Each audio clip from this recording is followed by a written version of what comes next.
অস্তিত্বের সংকটে আলোচিত নায়িকা শবনম ইয়াসমিন বুবলি। আবার অনেকেই বলেন বুবলি নায়িকা না, কারণ চলচ্চিত্রে আসলে একজন নায়িকা অভিনেত্রী হয়ে ওঠেন, বিভিন্ন মাত্রায় কাজ করেন, এক এক সময় এক এক সহশিল্পীর সাথে জুটি বেঁধে অভিনয় করেন, অভিনেত্রী হওয়ার পথে নিজেকে ভেঙে চুরে নির্মাণ করেন। কিন্তু বুবলি পুরোপুরি ভিন্ন ধারায়।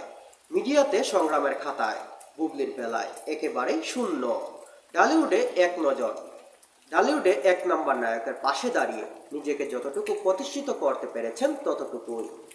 সংবাদ পাঠিকা থেকে রাতারাতি নায়িকা হয়ে যাওয়া বুবলি এবার অস্তিত্বের সংকটে পড়ে যাচ্ছেন এমন গুঞ্জন চলছে মিডিয়া পাড়ায়।